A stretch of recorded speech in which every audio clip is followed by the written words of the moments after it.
सोचो अगर इंसान ही जानवरों की तरह कैद किए जाएं तो क्या होगा। आज की मूवी एक्सप्लेनेशन में हम देखने वाले हैं एक ऐसा फार्म जहां एनिमल्स नहीं बल्कि इंसान कैद होते हैं। उन लोगों के साथ जो होता है वो देखकर शायद आप बेचैन हो जाओ। दोस्तों ये मूवी इतनी डिस्टर्बिंग है कि एंड देखकर आप हिल जाओगे, तो इस वीडियो को स्किप बिल्कुल मत करना क्योंकि हर नेक्स्ट सीन पिछले से ज्यादा शॉकिंग है। तो बिना वक्त जाया किए इस मूवी को स्टार्ट करते हैं। फिल्म के स्टार्ट में हमें नोरा और एलेक्स नाम के एक कपल को दिखाया जाता है। ये दोनों एक वीरान इलाके में जाकर कुछ फन करने के बारे में सोचते हैं। कुछ रास्ता तय करने के बाद नोरा एलेक्स से कहती है कि मैंने वॉशरूम जाना है। एलेक्स अपनी गर्लफ्रेंड की बात सुनकर एक बंद दुकान के सामने अपनी गाड़ी रोकता है, लेकिन नोरा से अपना सुसु बर्दाश्त नहीं होता, इसीलिए वो दुकान के पीछे जाकर सुसु करने के बारे में सोचती है। वहाँ जाने के बाद नोरा को कुछ कपड़े और एक वॉलेट दिखाई देता है जो किसके होते हैं ये पता नहीं। वो कुछ भी सोचे बिना एक नीले तिरपाल के पास सुसु करने बैठ जाती है। ठीक उसके पास ही इंसान की एक सूखी खोपड़ी भी दिखाई देती है। नोरा वो सामान देख के थोड़ा परेशान जरूर हो जाती है।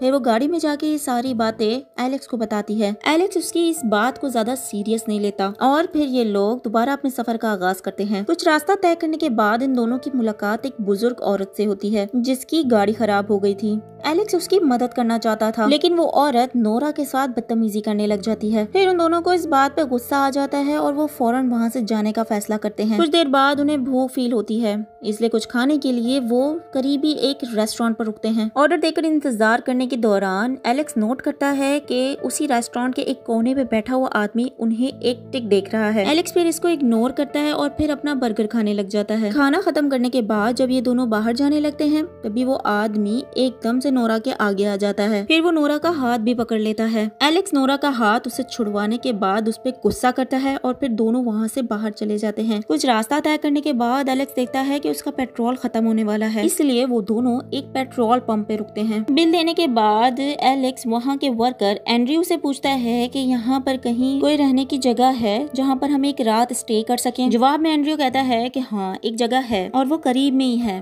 वहाँ का किराया भी ज्यादा नहीं है। बिल देने के बाद नोरा और एलेक्स गाड़ी में वापस आ जाते हैं और वो दोनों पेट्रोल पंप से चले जाते हैं। उनको जरा सा भी अंदाजा नहीं होता कि एंड्रयू उन्हें शीशे से देख रहा है, बहुत ही अजीब तरह से। फिर एलेक्स नोरा से बात करता है कि हमें शायद उसी जगह पे जाके स्टे करना चाहिए क्योंकि वो भी ड्राइव कर करके थक चुका होता है। लेकिन नोरा थोड़ा डाउट में थी, उसको इस बात से डर था कि शायद वो जगह इन दोनों के लिए ज्यादा ठीक ना हो। लेकिन फिर एलेक्स उसे समझाता है कि अगर मैं बिना आराम किए इसी तरह से ड्राइव करता रहा तो शायद हमारा एक्सीडेंट भी हो जाए। एलेक्स के बहुत समझाने के बाद नोरा आखिरकार मान जाती है। जब वो दोनों उस जगह पे पहुंचते हैं तो नोरा के दिल में अचानक से अजीब बेचैनी शुरू हो जाती है क्योंकि वो जगह देखने में काफी डरावनी और सुनसान सी थी। एलेक्स उसे समझाता है और थोड़ा रिलैक्स कराता है कि ये जगह इतनी भी डरावनी नहीं है और हमने तो सिर्फ एक ही रात रुकना है। गौर करने वाली बात ये है कि बाहर काफी सारी गाड़ियां खड़ी हुई हैं, इसका मतलब और लोग भी हैं जो इस होटल में रह रहे हैं। लेकिन अंदर घुसते के साथ ही ये दोनों हैरान हो जाते हैं क्योंकि वहाँ पर कोई भी नहीं होता। वहाँ पर सिर्फ खामोशी, धूल और डाइनिंग टेबल पर गंदी प्लेटों का ढेर था। ऐसा लग रहा था कि जैसे कुछ देर पहले ही इन प्लेट्स का इस्तेमाल हुआ हो। फिर वो दोनों जब ऊपर जाते हैं तभी उनके सामने एक केयर टेकर आ जाता है जिसको देखकर नोरा काफी डर जाती है क्योंकि वो केयर टेकर बहुत ही अजीब सा था। इसके बावजूद भी एलेक्स वहीं रहने का फैसला करता है और फिर वो केयर टेकर उन्हें एक कमरे में ले जाता है। अंदर घुसने के बाद वो दोनों फिर से हैरान रह जाते हैं क्योंकि वो कमरा नॉर्मल कमरे की तरह नहीं था। वहाँ पर बहुत सारे बंकर बेड्स थे। केयर टेकर ने उन्हें समझाया कि पहले ये जगह स्काउट्स बच्चों के लिए होती थी, अब चूंकि और लोग भी यहाँ पर रहने के लिए आने लगे हैं इसलिए जगह दूसरे लोगों के लिए भी खोल दी गई है। केयर टेकर के जाने के बाद नोरा एलेक्स से कहती है कि मुझे पता था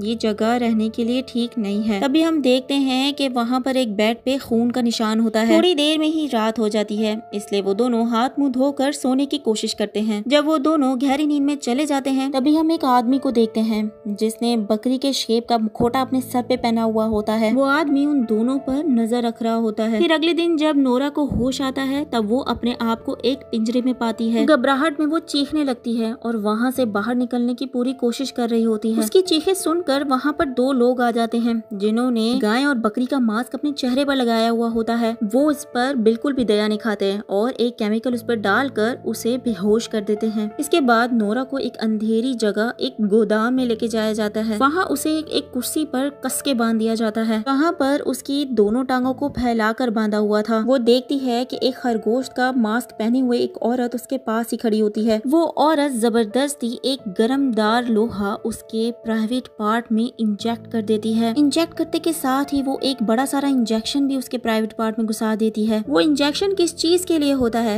ये हमें आगे पता चलेगा। फिर वहाँ पर जानवरों का मास्क पहने 2 आदमी आते हैं और नोरा को उठाकर वो फिर से एक पिंजरे में बंद कर देते हैं। रास्ते में नोरा देखती है कि वहाँ पर और भी काफी लोग होते हैं जिन्होंने वही जानवरों का मास्क पहना हुआ होता है और वो काम कर रहे होते हैं। ऐसा लग रहा था जैसे वो जगह कोई गाँव की तरह हो। एक जगह पर हम देखते हैं कि एक आदमी को सबके सामने फांसी दी जा रही है। ये देख के नोरा बहुत ज्यादा डर जाती है। इसके बाद नोरा को एक बड़े सारे कमरे में लेके जाया जाता है जहाँ पर बहुत सारी घास होती है। इसके बाद बाहर से दरवाजा लॉक कर दिया जाता है। अगले सीन में हम एलेक्स को देखते हैं। उसे एक पिंजरे में नंगा करके बंद किया हुआ होता है। जब वो इर्द गिर्द अपनी नजर दौड़ाता है तो वो देखता है कि और भी काफी सारे लोगों को इसी तरह से पिंजरे में बंद किया हुआ है। असल में वो फार्म 2 हिस्सों में बटा हुआ था, एक एलेक्स जैसे मर्दों के लिए और दूसरा नोरा जैसी औरतों के लिए। कुछ देर बाद मास्क पहने हुए 3 लोग वहाँ पर आते हैं। वो तीनों एक आदमी के पास जाते हैं और उससे कोई सवाल नहीं करते, सीधा एक हथौड़े से उसका सर फाड़ देते हैं। ये देख के एलेक्स बहुत ज्यादा डर जाता है और चीखे मारने लग जाता है। उसकी चीखे सुनकर वो तीनों उसके पास भी आ जाते हैं और उसके सर पे भी हथौड़े का वार करके सर फाड़ देते हैं। एलेक्स की लाश समेत बाकी सारे लोगों को एक काटने वाले कमरे में लेके जाया जाता है जहाँ पर इन सारे लोगों की बॉडीज को जानवरों की तरह जैसे काटा जाता है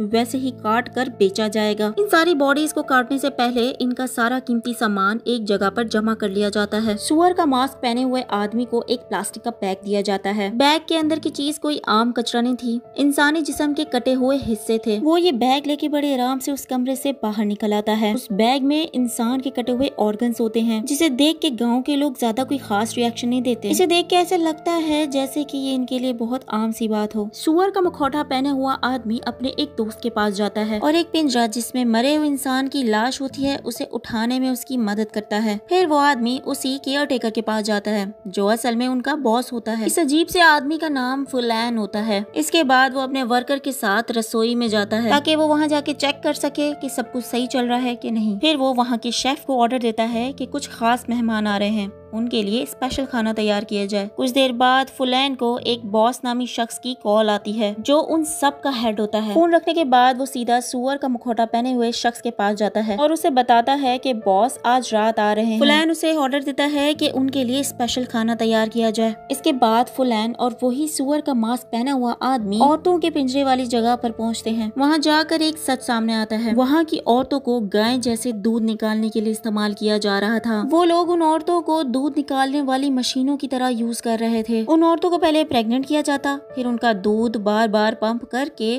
बिक्री के लिए इस्तेमाल किया जाता। नोरा को भी इसीलिए वो इंजेक्शन दिया था ताकि वो प्रेग्नेंट हो जाए और बाद में उसको भी इसी तरह से इस्तेमाल किया जाए। ये जगह सिर्फ एक फार्म नहीं है बल्कि इंसानी शरीर की गुलामी का अड्डा है। अगले सीन में हम एक औरत को देखते हैं जो पिंजरे में कैद अपने बच्चे को लेके गोद में बैठी होती है। फिर वही सुअर के मास्क वाला आदमी उसके पास आता है और उसका बच्चा उसके गोद से लेता है, फिर उसका वजन करता है और फिर उसे काट के एक डब्बे में फेंक देता है। माँ बस उसे देखकर चीखती रहती है, चिल्लाती रहती है, रोती रहती है। इसके बाद फुलैन सारे वर्कर्स को ऑर्डर देता है कि जितना भी दूध निकाल लिया गया है वो सब रसोई में लेके जाया जाए और रात की तैयारी की जाए। उन सब के चले जाने के बाद वहाँ पर पेट्रोल के उसी वर्कर एंड्रयू की एंट्री होती है। वो वहाँ पर आता है, दूध की एक बोतल निकालता है और गुस्से में वो दूध पीने लग जाता है और फिर वो उठ के सारी औरतों को गालियाँ देने लग जाता है। अगले सीन में हम फुलैन और उसी सुअर के मुंह वाले आदमी को देखते हैं। फुलैन को फिर एक कस्टमर की कॉल आती है। वो उससे शिकायत करता है कि जो उसे ऑर्डर रिसीव हुआ है उसमें इंसानी दांत मिले हैं। ये बात सुन के फुलैन गुस्सा भी हो जाता है और फौरन परेशान भी हो जाता है। इसी टाइम उनके पास एक बकरी के मांस वाला आदमी आता है। वो फुलैन को बताता है कि औरतों के फार्म में कुछ हुआ है। फिर उस पिंजरे के पास जाते हैं और वहाँ जाके देखते हैं कि एक औरत वहाँ मर चुकी होती है उसके पेट में एक लकड़ी की स्टिक घुसी हुई होती है जिसपे एंड्रयू का नाम लिखा हुआ होता है। फ्लैन को फिर पता चल जाता है कि ये काम एंड्रयू ने ही किया है। वो अपने 2 वर्कर्स को ऑर्डर देता है कि जाओ जाके एंड्रयू को पकड़ कर लेकर आओ। इधर नोरा जिस पिंजरे में बंद होती है वो वहाँ ध्यान देती है कि बराबर में ही एक और औरत भी पिंजरे में बंद है। नोरा धीमी आवाज में उससे बात करने की कोशिश करती है। वो औरत उसे बताती है कि उसने यहाँ से भागने की बहुत कोशिश की है लेकिन वो कामयाब ना हो सकी। उस जगह पर उम्मीद की कोई किरण दिखना भी नामुमकिन सा था। नोरा उस औरत की हालत देखकर कसम खाती है कि वो उस औरत को साथ लेके जाएगी, यहाँ तक कि वो ये कोशिश भी करेगी कि सारी औरतों को यहाँ से आजाद करा सके। अगले सीन में हम देखते हैं कि बकरी का मास्क पहने हुए इंसान को एंड्रयू मिल जाता है। उस वक्त एंड्रयू एक इंसान के कटे हुए सर को बकरी के पत्ते खिला रहा होता है। यहाँ से हमें पता चलता है कि एंड्रयू का दिमागी तवाजुन खराब है। बकरी का मास्क पहना हुआ आदमी एंड्रयू को फुलैन के आगे पेश कर देता है। फिर फुलैन एंड्रयू पे गुस्सा करता है क्योंकि उसने एक ऐसी औरत का खून कर दिया था जो उन्हें कई सालों से बेहतरीन दूध दे रही थी। क्योंकि एंड्रयू ने उनका नुकसान कर दिया होता है इसीलिए फुलैन उसे सजा के तौर पर कैद किए हुए आदमियों को खाना देने की जिम्मेदारी देता है। लेकिन खाना देते हुए एंड्रयू बहुत ज्यादा बेचैन हो जाता है। फिर वो खाने की भरी हुई बाल्टी वहीं ही गिरा देता है और फिर वहाँ से भाग जाता है। सुअर का मास्क पहना हुआ आदमी उसे पकड़ने की कोशिश करता है। तभी एंड्रयू फूलों का गुलदस्ता लेके फुलैन के पास आ जाता है। अजीब बात है कि फुलैन उस पर बिल्कुल भी गुस्सा नहीं करता, मानो उसने एंड्रयू के पागलपन के आगे हार मान ली हो। फिर फुलैन 3 लोगों को एक नया आदेश देता है कि जो औरतें दूध देने के काबिल नहीं है उन्हें मार दिया जाए। फिर वो तीनों आदमी औरतों के उसी फार्म में जाते हैं जहाँ पर नोरा भी होती है। इसके बाद वो उसी औरत को उठाते हैं जो नोरा से बात कर रही होती है। क्योंकि वो अब दूध देने के काबिल नहीं है इसलिए वो उसकी गर्दन काट के उसको मार देते हैं। नोरा का दिल टूट जाता है क्योंकि इन लोगों ने उस औरत को सिर्फ इस बात पे मार दिया होता है कि वो अब दूध नहीं बना सकती। फिर वो तीनों इसकी लाश को उसी काटने वाले कमरे में लेके जाते हैं ताकि फिर उसके गोश्त को काट के बेच सकें। नोरा ये सब कुछ देख के बहुत ज्यादा डर जाती है। इससे पहले वो डर के मारे बेहोश हो जाती तभी सामने से एलेक्स आ जाता है क्योंकि जब वो लोग उस पर हमला करते हैं तो फिर वो बेहोशी का नाटक करता है और फिर वहाँ से भागने में कामयाब हो जाता है। जरा भी समय बर्बाद किए बगैर एलेक्स नोरा को वहाँ से उठाता है और बाहर लेके आता है। वो दोनों भागकर फार्म के इलाके से बाहर निकल आते हैं। तभी वहाँ पर एक बड़ा सारा ट्रक उन्हें दिखता है लेकिन बदकिस्मती से वो ट्रक खराब होता है। फिर वो दोनों उस ट्रक से उतरते हैं और बस दौड़ते रहते हैं और आखिरकार एक पुराने चर्च में जाके छुप जाते हैं। हालांकि उनकी बदकिस्मती ने उनका पीछा अभी भी नहीं छोड़ा था। उस चर्च में गाय का मास्क पहना हुआ आदमी आता है और वो उन दोनों के कदमों के निशान देख लेता है। वो दोनों चर्च से भाग के बाहर निकलते हैं और बस फिर दौड़ते ही रहते हैं। भागते भागते एलेक्स का पाँव जमीन पे बिछाए हुए एक जाल में फंस जाता है। दर्द से चीखते हुए एलेक्स जमीन पे गिर पड़ता है। चोट इतनी गहरी होती है कि उसके लिए खड़ा होना भी मुमकिन न था। फिर नोरा घबरा कर जाल को खोलने की कोशिश करती है लेकिन एलेक्स समझ गया था कि उसकी ये कोशिश बेकार है। मजबूरन नोरा को वहाँ से अकेले ही भागना पड़ता है। मास्क पहने हुए 2 आदमी एलेक्स के पास आते हैं और बड़ा सा पत्थर लेकर उसका सर कुचल देते हैं। दूसरी तरफ नोरा फार्म के इलाके में वापस आने में कामयाब हो जाती है और आदमियों के पिंजरे में जाके छुप जाती है। नोरा के सामने एक आदमी पिंजरे में बंधा होता है। फिर वो उसके पास जाके पूछती है कि यहाँ से निकलने का रास्ता क्या है। पहले तो वो उसे मना करता है, फिर वो उसे गुस्से में पूछती है। फिर वो उसे बताता है कि यहाँ से निकलने का एक ही रास्ता है और वो है एक बस का इस्तेमाल करना। लेकिन उस बस की चाबी एक गार्ड के घर में है। नोरा को फिर एक लड़की से किया हुआ वादा याद आता है। वो भाग के उसी औरत के पिंजरे में जाती है और एक औरत को आजाद करने की कोशिश करती है। फिर वो दोनों फार्म में खड़ी हुई बस के पास भागते हैं। वहाँ पहुँच के नोरा को ख्याल आता है कि वो तो चाबी लेना ही भूल गई है। फिर वो उस लड़की को उस बस के पास खड़े होने को कहती है और खुद वो चाबी लाने के लिए उस गार्ड के घर में जाती है। आखिरकार वो चाबी लेने में कामयाब हो जाती है और दौड़कर उसी बस के पास वापस आती है। फिर नोरा बस का इंजन चालू करती। फिर वो लड़की नोरा के कंधे पे हाथ रख के कहती है कि पीछे देखो। जैसे ही नोरा पीछे पलट कर देखती है तो सारे वही आदमी मास्क पहने हुए बस में बड़े आराम से बैठे हुए होते हैं, जैसे कि वो लोग उन दोनों का ही इंतजार कर रहे हों। भागने का कोई रास्ता नहीं, कोई उम्मीद भी नहीं। लास्ट सीन में हमें दिखाया जाता है कि फार्मर्स एक लंबी टेबल के सामने खड़े हैं जिसे एक डिनर पार्टी के लिए सजाया गया है। टेबल पर 2 औरतों के जिस्म रोस्ट किए हुए रखे हुए हैं और इससे आप अंदाजा लगा ही सकते हैं कि ये दोनों शरीर नोरा और उसी लड़की के होते हैं। और यही पर इस मूवी का एंड होता है। मूवी अच्छी लगी हो तो इस वीडियो को लाइक करना और मेरे चैनल को सब्सक्राइब करना नहीं भूलिएगा। मिलते हैं अगली वीडियो के साथ। This is explainer point.